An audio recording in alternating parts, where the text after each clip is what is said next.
Hello दोस्तों, नमस्कार। आज मैं आपको मुंशी प्रेमचंद्र द्वारा लिखित खून ए सफ़ेद नामक कहानी सुनाने जा रही हूँ। ये कहानी एक वृद्ध माता पिता की दुर्दशा और समाज के नग्न यथार्थ का आईना है। ये कहानी आधुनिक समाज के स्वार्थीपन पर करारा व्यंग है। ये कहानी केवल एक वृद्ध दंपति की व्यथा नहीं है, बल्कि उस स्वार्थी मानसिकता वाले समाज पर प्रहार है। ये कहानी समाज की संवेदनहीनता को उजागर करती है, जो एक पुत्र को अपने वृद्ध माता पिता से अलग होने पर मजबूर करता है। ये कहानी सामाजिक अन्याय की एक मार्मिक गाथा है। चैत का महीना था, लेकिन वो खलिहान जहाँ अनाज के सुनहरे अंबार लगते थे, जहाँ मवेशियों के आरामगाह बने हुए थे, जिन घरों से फाग और बसंत की अलापें सुनाई देती थीं, वहाँ आज तकदीर का रोना था। सारा चौमासा गुजर गया, पानी की एक बूंद न गिरी। जेठ में एक बार मूसलाधार मेघ बरसा था।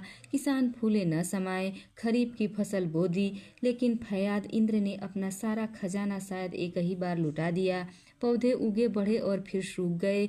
जाड़ों में जहाँ घास थी, बादल आते घटाएं उमड़ती। ऐसा मालूम होता कि जल थल एक हो जाएगा, मगर वो नहुसत की नहीं, आरजुओं की घटाएं थीं। किसानों ने बहुत जप तप किए, ईंट और पत्थर देवियों के नाम से पूजे गए, पानी की उम्मीद में खून के परनाले बह गए, लेकिन इंद्र किसी तरह न पसीजे। न खेतों में पौधे थे, न चारागाहों में घास, न तालाबों में पानी। अजीब मुसीबत का सामना था। जिधर देखिए खस्ता हाली और फाका कसी के दिल खराश नजारे दिखाई देते थे। लोगों ने पहले गहने और फिर बर्तन गिरवी रखे और तब बेच डाले। फिर मवेशियों की बारी आई, और जब रोजी रोटी का कोई सहारा न रहा, तब अपने वतन पर जान देने वाले किसान बीवी बच्चों को ले लेकर मजदूरी करने को निकले। मोहताजों और मजदूर की परवरिश के लिए सरकार की जानिब से इमदादी तामीरात जारी हो गई थी। जिसे जहां सुविधा हुआ वहां निकल गया। शाम का वक्त था। जादूराय थका मादा खस्ता हाल आकर जमीन पर बैठ गया और बीवी से मायूसाना लहजे में बोला, दरखास्त नामंजूर हो गई। ये कहकर वो आंगन में जमीन पर लेट गया। उसका चेहरा जर्द था और आंखें सिकुड़ी हुई थीं। आज 2 दिन से उसने दाना की सूरत न देखी थी। घर में जो कुछ असासा था, गहने, कपड़े और बर्तन, सब बिक गए। गांव का साहूकार निकाह ए इस्मत की तरह आंखें चुराने लगा। सिर्फ तकावी का सहारा था। उसकी दरखास्त थी अफसोस, वो दरखास्त भी नामंजूर हो गई। उम्मीद का झिलमिलाता हुआ चिराग भी बुझ गया। देवकी ने शहर को हमदर्दाना निगाह से देखा। उसकी आंखों से आंसू उमड़ आए। शौहर दिन भर का थका मादा घर आया, उसे क्या खिलाए। शर्म के मारे वो हाथ पैर धोने के लिए पानी भी नहीं लाई। जब हाथ पैर धोकर वो मुंतजिर और गुरसना अंदाज से उसकी तरफ देखेगा, तो वो उसे क्या खाने को देगी। उसने खुद कई दिन से दाना की सूरत नहीं देखी थी, लेकिन इस वक्त उसे जो सदमा हुआ वो फाका कसी की तकलीफ से ज़्यादा था। लेकिन नादारदी और बेनवाई से जो रूहानी सदमा उसे लगा, उसे वह क्या कर सकती। एकाएक उसका बच्चा साधु नींद से चौंका और मिठाइयों की ओर सब्रे आजमा ख्वाहिश से भरा हुआ आकर बाप से लिपट गया। उस बच्चे ने आज सुबह को चने की रोटियों का एक टुकड़ा खाया था और तब से कई बार उठा और कई बार रोते रोते सो गया। 4 बरस का नादान बच्चा, उसे मिठाइयों में और बारिश में कोई ताल्लुकात नजर नहीं आता। जादूराय ने उसे गोद में उठा लिया और उसकी तरफ खतावार निगाहों से देखा। उसकी गर्दनें झुक गई और बेकसी आंखों में समा सकी। दूसरे दिन में ये कुंबा भी घर से निकला। जिस तरह मर्द के दिल से गैरत और औरत की आंखों से हया नहीं निकलती, उसी तरह अपनी मेहनत से रोटी कमाने वाला किसान भी मजदूरी के खोज में घर से बाहर नहीं निकलता। लेकिन फाका कसी आह तो सब कुछ करा ही सकती है। इज्जत और गैरत, शर्म और हया, ये सब चमकते हुए तारे तेरी स्याह घटाओं के पर्दे में छुप जाते हैं। सुबह का वक्त था। ये दोनों गमनसीब घर से निकले। जादूराय ने लड़के को पीठ पर लिया। देवकी ने वो बेनवाई की गठरी सिर पर रखी जिस पर इस्लाफ को भी तरस आता। दोनों की आंखें आंसुओं से तर थी। देवकी रोती थी, जादू खामोश था। गांव के 2-4 आदमियों से रास्ते में मुठभेड़ हुई, मगर किसी ने इतना भी न पूछा कि कहाँ जाते हो। किसी के दिल में हमदर्दी बाकी न थी। सूरज ठीक सिर पर था। जब ये लोग लालगंज पहुंचे तो देखा मीलों तक आदमी ही आदमी नजर आते थे, लेकिन हर एक के चेहरे पर फाकाकसी और मुसीबत का एक दफ्तर था। बैसाख की वो जलती हुई धूप, आंख के झोंके, जोर जोर से हरहरा लड़खड़ाते हुए चलते थे और वहाँ हड्डियों का बेशुमार ढांचा, जिनके बदन पर लिबास ए उरियानी के सिवा कोई लिबास न था, मिट्टी खोदने में मसरूफ थे।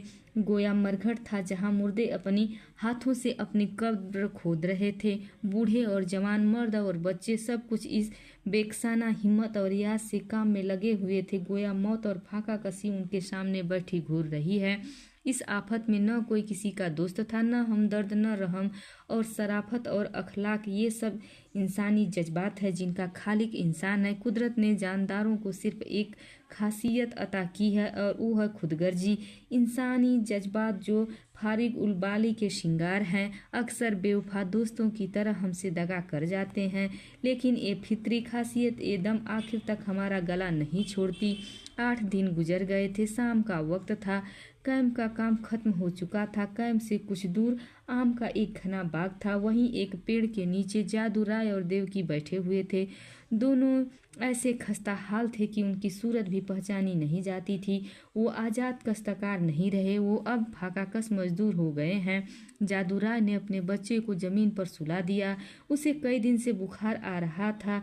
कम्बल सा चेहरा मुरझा गया। देवकी ने उसे आहिस्ता से हिलाकर कहा, बेटा आंखें खोलो, देखो सांझ हो गई है। साधु ने आंखें खोल दी। बुखार उतर गया था। बोला, क्या हम घर आ गए माँ? घर की याद आ गई। देवकी की आंखें डबडबा गई। उसने कहा, नहीं बेटा, तुम अच्छे हो जाओगे तो घर चलेंगे। उठकर देखो कैसा अच्छा बाग है। साधु माँ के हाथों के सहारे उठा और बोला, अम्मा मुझे बड़ी भूख लगी है, कुछ तुम्हारे पास है तो मुझे दे दो, मैं खाने को जी मलसता है। देवकी के कलेजे में चोट लगी। जब्त करके बोली, नहीं बेटा, तुम्हारे खाने को मेरे पास सब कुछ है। तुम्हारे दादा पानी लाते हैं तो मैं नरम नरम रोटियां बनाए देती हूँ। साधु ने माँ की गोद में सिर रख दिया और बोला, अम्मा मैं न होता तो तुम्हें इतना दुख न होता। ये कहकर वो फूट फूट कर रोने लगा। ये वही बेसमझ बच्चा है जो 2 हफ्ता पहले मिठाइयों के लिए दुनिया सिर पर उठा लेता था, लेकिन आज उसकी ये हालत है। ये मुसीबत के एहसास का असर है। कितना दर्दनाक, कितना दिल सिकन।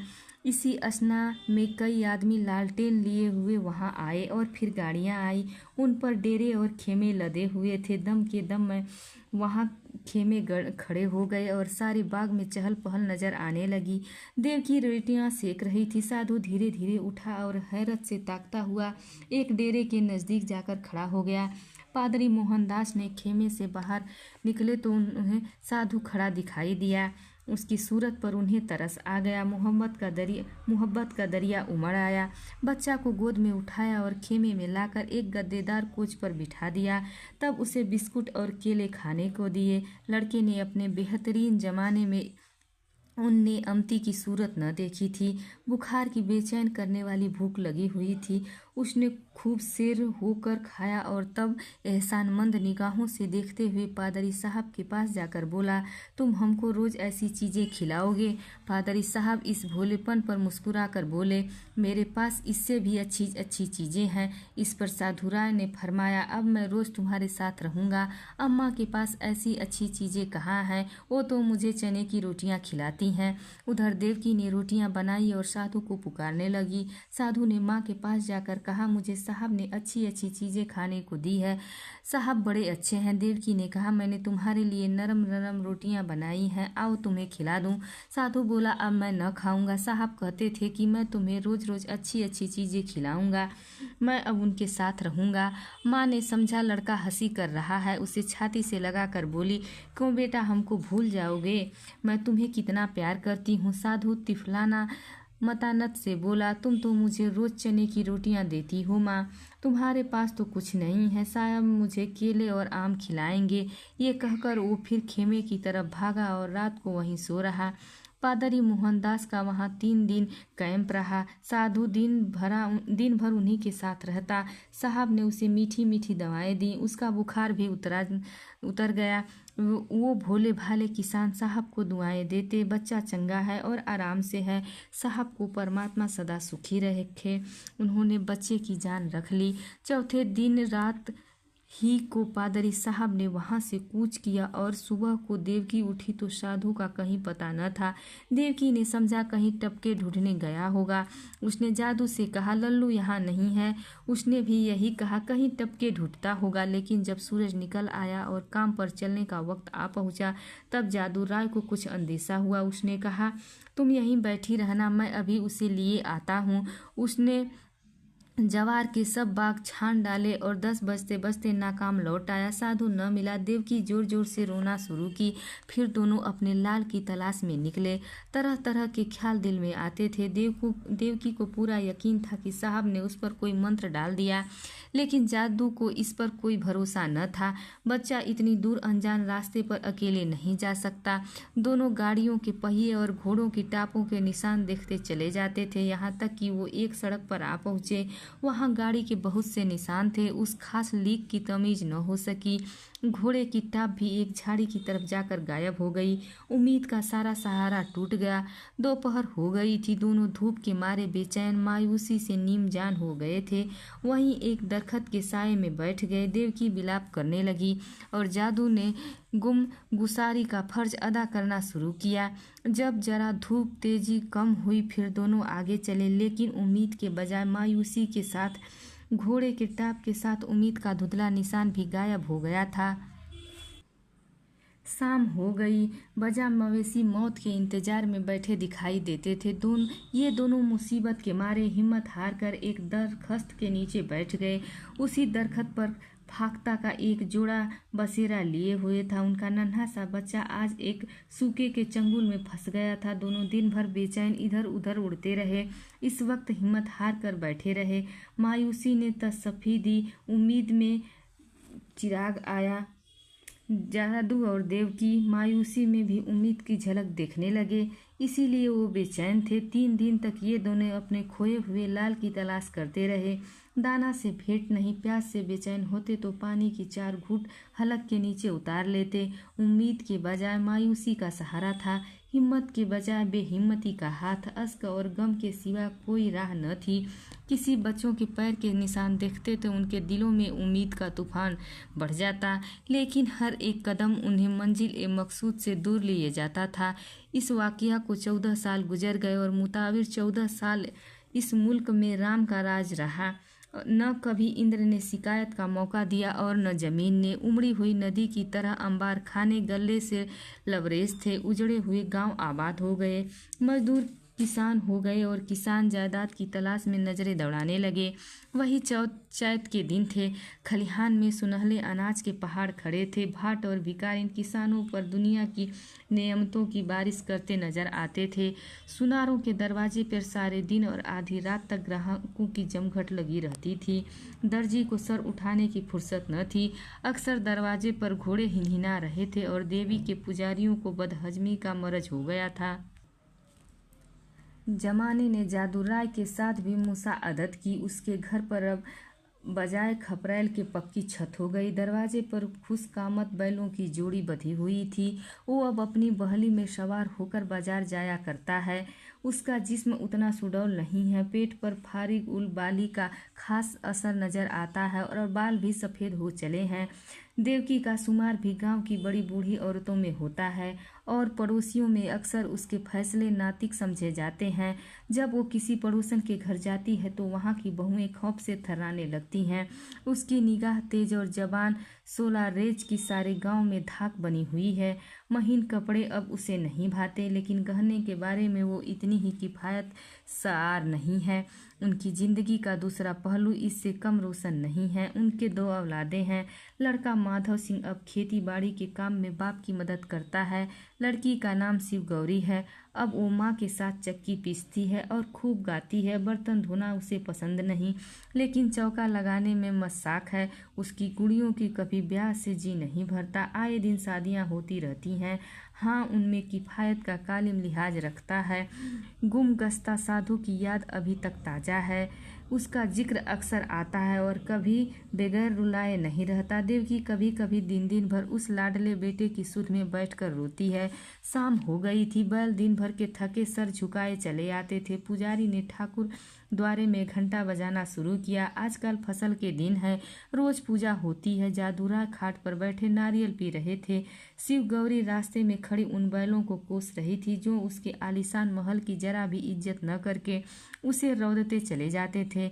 नाकूस और घंटे की आवाज़ सुनते ही जादूराय चरणामृत लेने के लिए उठे कि एकाएक एक शरीफ सूरत खुसर नौजवान भौंकते हुए कुत्तों की तरह बाइसिकल को हाथों से धकेलता हुआ उनके सामने खड़ा हो गया और झुककर उनके कदमों पर सर रख दिया। जादूराय ने गौर से देखा और तब दोनों लिपट गए। माधव भौचक्का होकर बाइसिकल को देखने लगा। शिव गौरी रोती हुई घर में भागी और देवकी से बोली, दादा को साहब ने पकड़ लिया है। देवकी घबराई हुई बाहर आई। साधु उसे देखते ही उसके पैरों पर गिर पड़ा। देवकी लड़के को छाती से लगाकर जोर जोर से रोने लगी। गांव के मर्द और औरत और बच्चे भी जमा हो गए। मेला सा लग गया। साधु ने कहा, माताजी और पिताजी, मुझ बदनसीब से जो कुछ कसूर हुआ है उसे माफ़ कीजिए। मैंने अपनी नादानी से खुद बहुत तकलीफ़ें उठाई और आपको भी बहुत दुख दिया, लेकिन अब मुझे अपनी गोद में ले लीजिए। देवकी ने रोकर कहा, जब तुम हमको छोड़कर भागे थे तो हम लोग तुम्हें 3 दिन तक बेदाना पानी के ढूंढते रहे। जब निराश हो गए तो अपने नसीबों को रोकर बैठ गए। तब से आज तक कोई दिन ऐसा न होगा कि तुम्हारी सुध न आई हो। रोते रोते एक युग बीत गया। अब तुमने जाकर खबर ली है। बताओ बेटा, उस दिन तुम कैसे भागे और कहाँ जा रहे थे? साधु ने नदामत आमेज अंदाज से जवाब दिया, माताजी, अपना हाल क्या कहूँ। मैं पहर रात रहे आपके पास से उठकर भागा। पादरी साहब के पड़ाव का पता शाम को ही पूछ लिया था। बस पूछता हुआ दोपहर को उनके पास पहुंच गया। साहब ने मुझे पहले समझाया कि अपने घर लौट जाओ, लेकिन जब मैं किसी तरह राजी न हुआ तो उन्होंने मुझे पूना भेज दिया। मेरी तरह वहाँ सैकड़ों लड़के थे। वहाँ बिस्कुट और नारंगियों का क्या जिक्र। अब मुझे आप लोगों की याद आई और मैं अक्सर रोता, मगर बचपन की उम्र थी। धीरे धीरे उन्हीं लड़कों में हिल मिल गया। लेकिन जब से कुछ होश हुआ है और अपना पराया समझने लगा हूँ, तब से अपनी नादानी पर हाथ मलता रहा हूँ। रात और दिन आप लोगों की रट लगी हुई थी। आज आप लोगों की दुआ से वो मुबारक दिन देखना नसीब हुआ है। बेगानों में बहुत दिन काटे, बहुत दिनों तक अनाथ रहा। अब मुझे अपनी सेवा में रखिए, मुझे अपनी गोद में लीजिए और मोहब्बत और प्यार का भूखा हूँ। मुद्दतों से मुझे ये मयस्सर नहीं हुआ, वो नेमत मुझे दीजिए। गांव के बहुत से बुजुर्ग जमा हो गए। बूढ़े जगन सिंह बोले, तो क्या बेटा, तुम इतने दिनों पादरियों के साथ रहे, उन्होंने तुमको भी पादरी बना लिया होगा। साधु ने सर झुकाकर कहा, जी हाँ, ये तो उनका दस्तूर ही है। जगन सिंह ने जादूराय की तरफ देखकर कहा, ये बड़ी कठिन बात है। साधु बोला, बिरादरी मुझसे जो प्रायश्चित कराएगी मैं उसे शौक से पूरा करूँगा। मुझसे जो कुछ बिरादरी का अपराध हुआ है, नादानी में हुआ है, लेकिन मैं इसकी सजा भुगतने के लिए तैयार हूँ। जगन सिंह ने फिर जादूराय की तरफ कनखियों से देखा और दूर अंदेशा से बोला, हिंदू धर्म में ऐसा कभी नहीं हुआ है। यूं तुम्हारे माँ और बाप चाहे तुम्हें अपने घर में रख लें, तुम उनके लड़के हो, मगर बिरादरी कभी इस काम में शरीक न होगी। बोलो जादूराय, क्या कहते हो? कुछ तुम्हारे मन की बात भी मालूम हो। जादूराय बड़ी दुविधा में पड़े। एक तरफ तो अपने प्यारे बेटे की मोहब्बत खींचती थी, दूसरी तरफ बिरादरी का खौफ था। जिस लड़के के लिए रोते रोते मुद्दतें गुजर गई, आज वही सामने खड़ा आंखों में आंसू भरे कहता है, पिताजी, मुझे अपनी गोद में लीजिए। और मैं पत्थर के देवता की तरह खामोश बैठा हूँ। अफसोस, इन बेरहम भाइयों को क्या करूं, कैसे समझाऊं। लेकिन माँ का ममता ने जोड़ दिया। देवकी ने जब्त से बोला, उसने बेबाकी से कहा, मैं अपने लाल को अपने घर में रखूंगी और कलेजे से लगाऊंगी। इतने दिनों के बाद हमने उसे पाया है, अब उसे नहीं छोड़ सकती। जगन सिंह तेज होकर बोले, चाहे बिरादरी छूट जाए। देवकी ने भी तेज होकर जवाब दिया, हाँ, चाहे बिरादरी छूट जाए। लड़के वालों के लिए ही तो बिरादरी आदमी की आड़ पकड़ता है। जब लड़का ही न रहा तो बिरादरी हमारे किस काम आएगी। इस पर ठाकुर लाल आंखें निकाल कर बोले, ठकुराइन, बिरादरी की खूब मर्जाद करती हो। लड़का चाहे किसी रास्ते पर जाए, लेकिन बिरादरी चू ना करे। ऐसी बिरादरी कहीं और होगी। हम साफ साफ कह देते हैं कि अगर ये लड़का तुम्हारे घर में रहा तो बिरादरी भी बता देगी कि वो क्या कर सकती है। जगन सिंह कभी जादूराज से कर्ज दाम लिया करते थे, आज उन्हीं को इतना आंखें दिखा रहे हैं। भाभी बिरादरी में थोड़े ही कहती है कि तुम लड़के को घर से निकाल दो। लड़का इतने दिनों के बाद घर आया है, हमारे सर और आंखों पर रहे, बस जरा खाने पीने और छूत छात का बचाव रखना चाहिए। बोलो जादू भाई, अब बिरादरी को कहाँ तक दबाना चाहते हो? जादू राय ने साधु की तरफ साइलाना अंदाज से देखकर कहा, बेटा जहाँ तुमने हमारे साथ इतना सुलूक किया है वहाँ जगन भाई की बात और मान लो। साधु ने किसी कदर ना मुलायम लहजे में कहा, क्या मान लो? यही कि अपनों में गैर बनकर रहूं, जिल्लत उठाऊं, मिट्टी का घर अभी मेरे छूने से नापाक हो जाए ना, ये मेरी हिम्मत से बाहर है। मैं इतना बेहया नहीं हूँ। जादू राय ने लड़के की सख्तगिरी नागवार गुजरी। वो चाहते थे कि इस वक्त बिरादरी के लोग जमा हैं, उनके सामने इस तरह समझौता हो जाए, फिर कौन देखता है कि हम उसे किस तरह रखते हैं। चिढ़कर बोले, इतनी बात तो तुम्हें माननी ही पड़ेगी। साधु राय इस पहलू को समझ न सके। बाप की इस बात में उन्हें बेदर्दी का रंग नजर आए। बोले, मैं आपका लड़का हूँ, आपके लड़के की तरह रहूँगा। आपकी मोहब्बत मेरे सिर पर है, मैं अपने घर में रहने आया हूँ। अगर ये मुमकिन नहीं है तो मेरे लिए इसके सिवा और कोई चारा नहीं कि जितनी जल्दी हो सके यहाँ से भाग जाऊँ। जिनके खून सफ़ेद हो गए हैं उनके दरमियान रहना फिजूल है। देवकी ने रोकर कहा, लल्लू अब मैं तुम्हें न जाने दूंगी। साधु की आंखें भर आई लेकिन मुस्कुरा कर बोला, माँ मैं तो तेरी थाली में खाऊंगा। देवकी ने उसकी तरफ मादराना सरफत से भरी हुई आंखें उठाई और बोली, मैंने तो तुझे छाती से दूध पिलाया है, तू मेरी थाली में खाएगा तो क्या? मेरा बेटा ही तो है, कोई और तो नहीं हो गया। साधु इन बातों को सुनकर मतवाला हो गया। इनमें कितना प्यार, कितना अपनापन था। बोला, अम्मा आया तो मैं इसी इरादे से था कि अब कहीं न जाऊंगा, लेकिन बिरादरी ने मेरे सबब से तुम्हें हेट करा दिया तो मुझसे न सहा जाएगा। मुझसे इन गंवार जाहिलों का गरूर बर्दाश्त न होगा, इसलिए इस वक्त मुझे जाने दो। अब मुझे जब मौका मिलेगा तुम्हारे दर्शन करने आऊँगा। तुम्हारी मोहब्बत मेरे दिल से नहीं मिट पाएगी, लेकिन एक गैर मुमकिन है कि मैं इस घर में रहूं और अलग खाना खाऊं और अलग बैठकर, इसलिए मुझे माफ़ करना। देवकी घर में से पानी लाई। साधु हाथ मुंह धोने लगा। शिव गौरी ने माँ का इशारा पाया तो डरते डरते साधु के पास गए। माधव ने अदब से दंडवत की। साधु ने पहले उन दोनों को ताज्जुब से देखा, फिर अपनी माँ को मुस्कुराते देखकर समझ गया। दोनों लड़कों को छाती से लगाया और तीनों भाई बहन प्रेम से हंसने खेलने लगे। माँ खड़ी ने ये पाक नज़ारा देखती थी और उमंग से फूले न समाती थी। जलपान करके साधु ने बाइस्किल संभाली और माँ बाप के सामने सर झुकाकर चल खड़ा हुआ। वहीं जहाँ से वो बेजार होकर आया था, उसी दायरे में जहाँ सब बेगाने थे, कोई अपना न था। धन्यवाद। प्लीज़ वीडियो को लाइक कीजिए और चैनल को सब्सक्राइब कीजिए।